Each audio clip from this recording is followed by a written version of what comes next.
So good afternoon, everyone. Thank you for coming. I know it's a busy week and one before the last in the semester. So I appreciate you being here.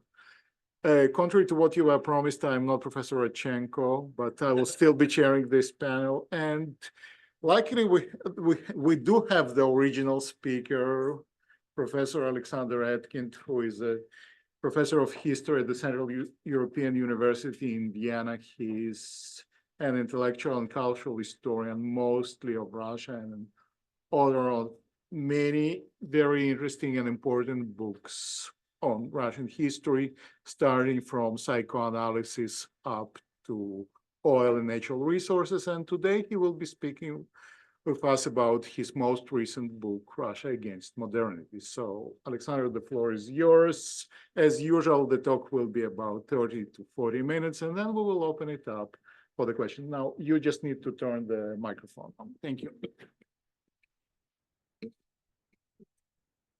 Well, thank you so much, Eugene, for inviting me here, and thank you all for coming.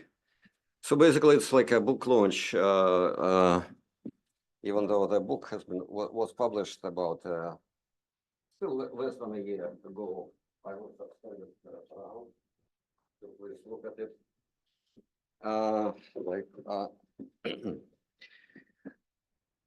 So the book is, I'm a historian indeed. I teach at the Department of International Relations. But I did, indeed, I'm a cultural historian, but through decades, I've been moving to the adjacent areas like political history, economic history, political economy.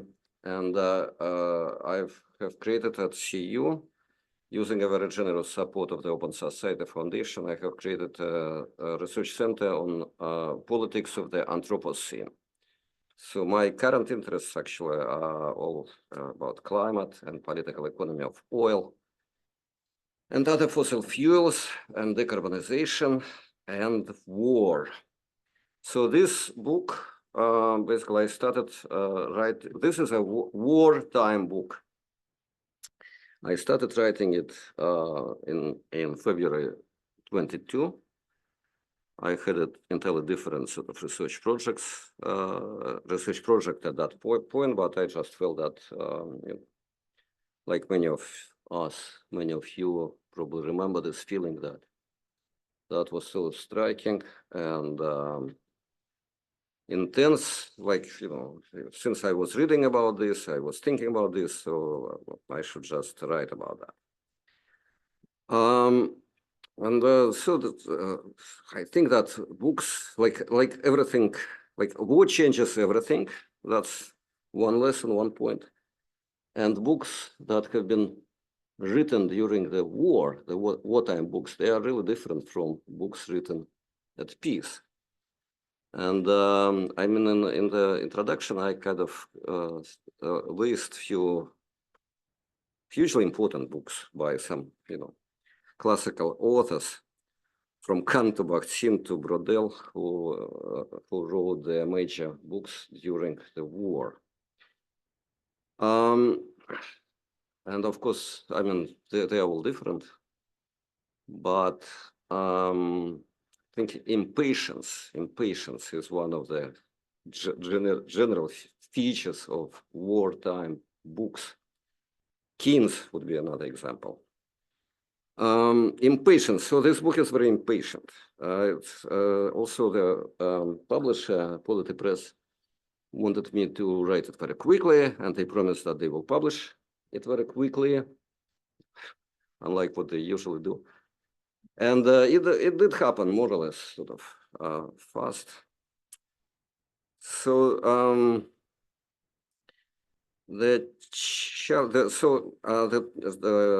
I finished the text in the summer of 22, and the war was not over, of course, and it is still not over. But I was sure, like I'm sure now as well, that the war will end at some point, better sooner than later. And I decided to write the whole text in the past tense. So that was this kind of calculation that when this text will reach you, the readers, the whole thing will be over, the war will be over, and possibly Russia will be over. And possibly oil will be over as well. Impatience. Impatience. That's the key word. So the whole text is written in the past tense, like in the historical past. And of course, it's comfortable for a historian to write in the past. I think it should be comfortable to the reader as well, so I could be mistaken about that. So the book is truly sort of, and that was my intention, to look at this situation from all possible angles, not just from one or two, which are still kind of, my favorite. I will tell you more about that. But the chapters consist of my briefs on Russia's energy, climate action, COVID response, public sphere, demography. That's a kind of chapter about babushkas, grandmothers in contemporary Russia, the power of grannies, about gender and degeneration, about inequality, about war and genocide. The last chapter, called Defederating Russia, imagines an adventurous project of decolonizing or defederating, or I actually prefer the term disintegrating the Russian Federation. So the key, the key concept is modernity. I will talk more about that. The Russia sort of fight against modernity. I also coin, I think it's a funny word, stop modernism. It's like an anagram of much better known word, postmodernism, which I don't believe in at all. But stop modernism is like, how Russia is trying to stop modernity. And of course, modernity needs clarification in this concept, in this context. Defining modernity and also stop modernism, I draw on political economy, intellectual history, international relations, and much else. Unlike many Russia watchers, I take the climate issues very seriously. And the climate and both climate crisis and climate action is the central part of the book. What's the connection? Russia is a petrostate. It's a state that vitally depends on exports of its fossil fuel. Petrostate is a particular type of political economy and a particular type of international behavior. It is known from some empirical research. Jeff Colgan's books, a couple of books. Jeff Colgan is professor of IR at Brown University, who coined the concept of petroaggression. And according to his empirical studies, in this century, the oil exporting states, or petrostates, have been involved in wars more often. And their wars were longer and more bloody than those wars that were waged by the oil-consuming states. Sometimes petrostates fight for additional oil reserves, but of course in the current climate, it is pretty well known to everyone, also known to them, to the petrostates, that their reserves will be used by 1/3 in the best scenario. So why do they need more reserves? Much more often, and that's my little addition to Colgan's work. They fight for delivery routes for their fuel. And these delivery routes, they go either on land, and then it's pipeline and railways, such as those that go through Ukraine, for instance. or they go across the high seas and oceans. And of course, we see the hotspots on the planet and actual wars, either naval wars or terrestrial wars, being ignited exactly along these delivery routes of fossil fuel. Oil is by far the biggest commodity in the world, and it's being transported more than anything else. The Russian war in Ukraine belongs to this type of war, a war between the Petro state and the transit state. But of course, there is a complication.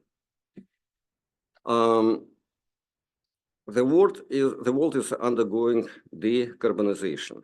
That's the only way of responding to the climate crisis, which has now become apparent to everyone. Heat waves, hurricane storms, insurance crisis, and other such things.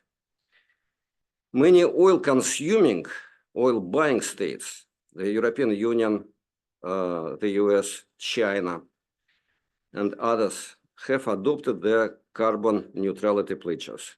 For some, the benchmark is 2050, for others, 2060.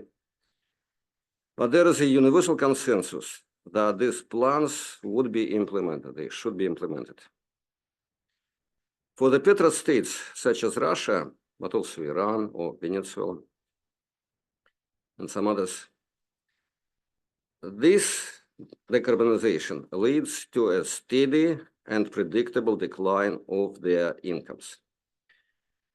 Their governments feel that they are threatened by these new realities of the new century. They construe these realities as direct threats to the well-being of the state. Of course, the decarbonization is challenging to everyone, to every individual, to every country in different ways.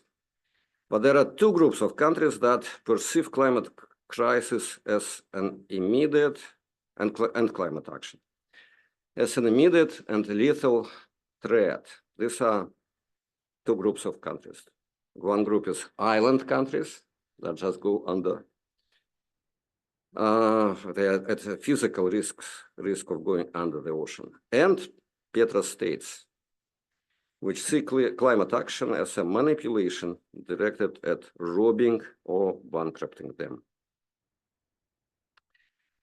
So, of course, the biggest client, the biggest buyer of the Russian oil before the current all-out war was Europe, mainly Germany, but also, say, Italy as well, or Austria, etc.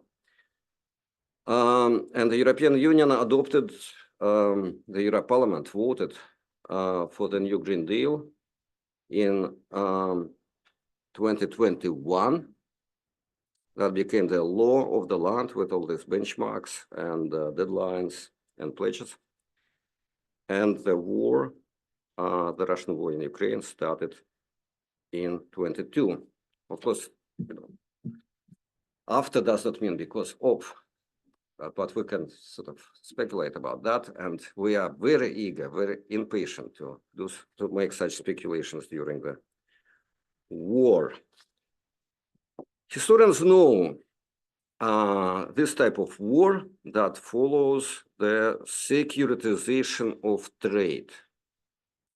When trade or reducing of trade is securitized, is perceived as a security threat. The best example are two opium wars that the Western powers waged against China in the mid-19th century. As you probably know, China was determined to reduce the consumption of Indian opium, and the British Empire, together with its allies, enforced this trade. This could be an interesting historical model for understanding the current war.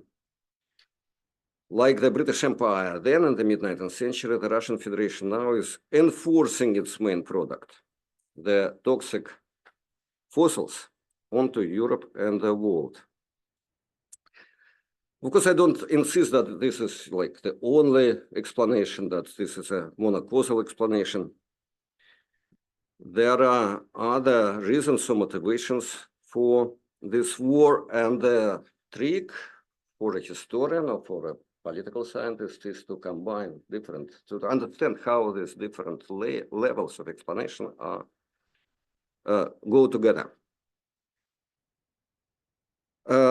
There is a strong, and there was a strong anti-Ukrainian prejudice in Moscow, a sort of internal Slavic racism, or as I would rather put it, following certain classical tradition, narcissism of minor differences. There is a fear of the NATO. There is a desire to restore the Soviet Union. However, I claim that these explanations are better known and kind of more discussed, which does of course mean that they are anyhow wrong. The issues with fossils and climate is an underappreciated component of this war. And I'm focusing, I'm highlighting this level of explanation in my book. So my argument ascends from the particular to the general. Putin's war, or the Russian war in Ukraine, is indeed a special operation against the Ukrainian people, their statehood and culture. It is also a part of a revanchist project of restoring the Soviet Union in all its scale and glory. It is also a broader operation against the modern world of climate awareness, energy transition, and digital labor. I'm talking about modernity a lot in this book, so I need to revise, or let me discuss this concept. Of course, it's a classical concept, something that probably, like, if you start talking about modernity in the class, people get bored, students get bored immediately. My point is that the new order of modernity, our modernity, is very different from the previous types of modernity, such as Max Weber's bureaucratized modernity of the late 19th century, modernity of the early 20th century, which in my book, I call paleomodernity, like paleontology, paleomodernity. That indeed, that was a modernity, but it's it's very different from our new modernity, which I call in my book, using the concepts popularized mainly by the French philosopher Bruno Latour, I call our type of modernity, I call it Gaia modernity, or one could call it also green modernity, or just neo-modernity. I was trying to give a formal definition for these concepts. That's all about different, even opposite relations between energy and modernity. Paleomodernity defined progress in terms of the expanding use of nature. The more resources were used, the more energy consumed, the higher was a civilization, the more modern it was, like the higher skyscrapers, the bigger whatever, ships or airplanes or weapons. For our new green or Gaia modernity, in contrast, the further advancement of humanity requires less energy used and less matter consumed per every new unit of work and pleasure. So these two types of modernity, they are truly opposite. One is kind of still real, I mean paleomodernity. Another is kind of utopian, but we live exactly in this decisive turn of history.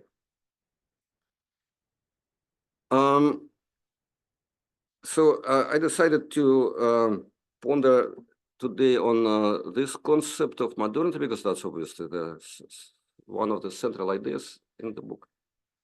And I think relatively better developed, though also very impatient. But there is another idea which I used in this book, and I also published it later And to me, it's actually quite a powerful idea, which explains certain things in this war. But I don't really know what to do with this, and maybe you will help to kind of theorize this concept. That's the idea of nemesis. Nemesis. A concept that I recover from the ancient philosophy. That's, kind of have forgotten a Greek concept. There was a goddess of revenge and justice. But I sort of trying to give a new meaning to this concept of nemesis, because I do believe that nemesis plays an important role in politics, particularly in the wartime politics, possibly as big a role as mimesis plays in arts. So nemesis, the empirical observation is that during this war, and things are obviously continuing, examples are multiplying. Things are not just falling out of the hands of the Russian leadership. Time after time, things, events, they are turning into the opposite of what these Russian rulers had declared and intended.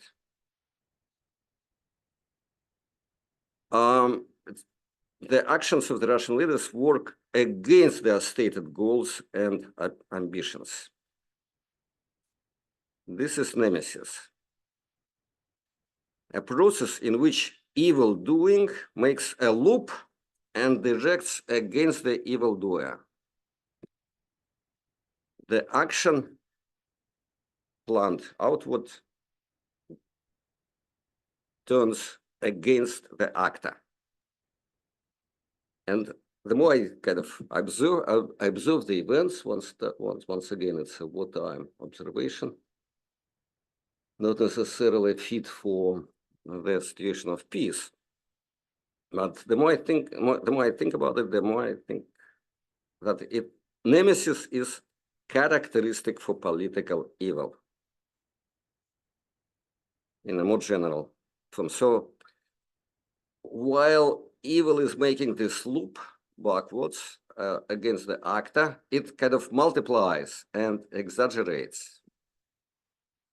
Political evil destroys itself and its actor. To be sure, nemetic self-destruction takes time. Many suffer in the process. Thousands of millions are killed. The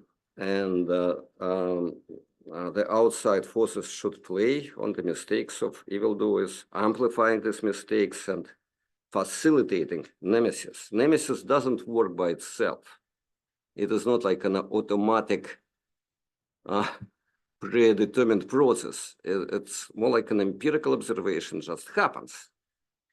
When we look at the events from the outside, or if we are looking at the events backward. And that's my problem. Of course, it's like a myth, a mythological concept. It's taken from the myth, it remains on this kind of mythological level. So the question is what is the sort of epistemological level of this observation? Is it like a theory? Is it a hypothesis? Is it a mem? Is it what? Is it a myth? I think it's something like, say, rational choice theory in political science. It's applied, hugely, everywhere. It does not. Those who talk about rational choice theory, they don't mean that political actions or human actions are always rational. It's a sort of generalization that helps to understand reality to some extent. Sometimes it is, brings new illusions and mistakes. It's a heuristic tool. So probably the safest to say that this idea of nemesis is a heuristic tool, such as, for instance, rational choice. Of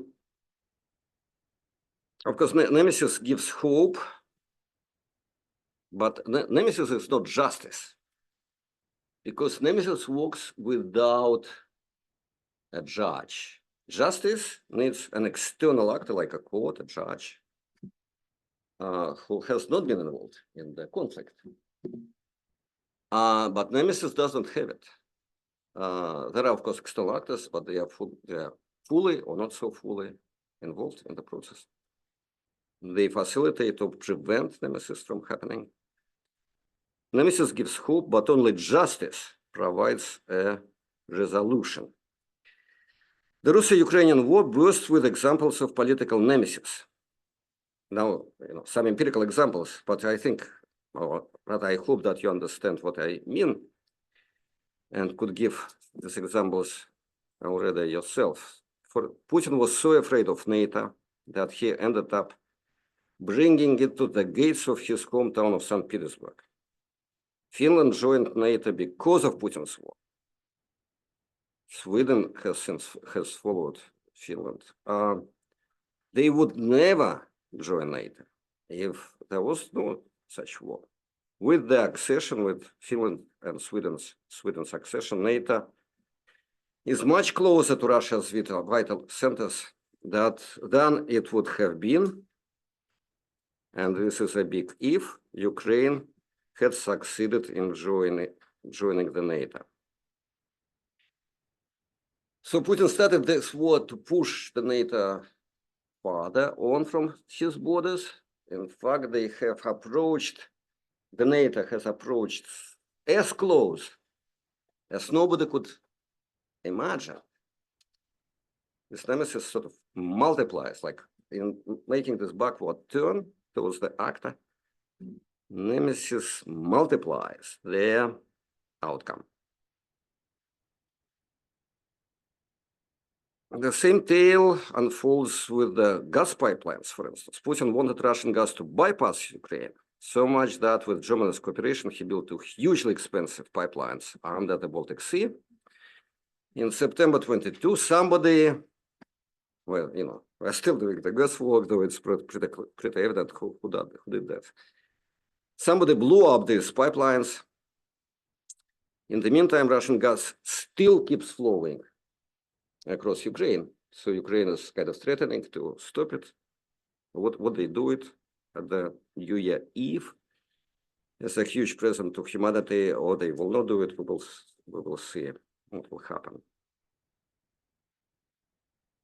Putin and his people were very concerned about the status of the Russian culture and language in Ukraine, Europe, and the world. As a result of the war, many Ukrainians who spoke native Russian have switched to Ukrainian.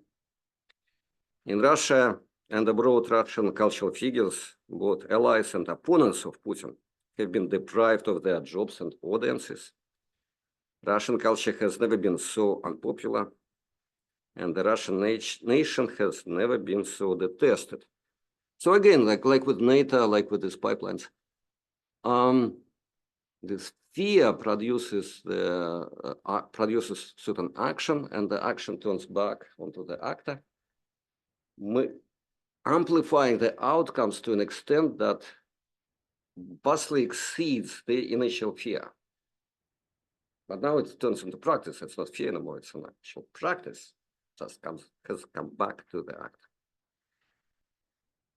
Extremely conservative, Putin and his followers worry about the influence of what they see as the LGBT-infested and drug-addicted European culture on allegedly more moral and orthodox Russia. In fact, through the conflict, Russia will have is creating a large number of military veterans, hundreds of thousands of these desperate people who have endured severe trauma and numerous addictions, having both experienced and perpetrated horrors.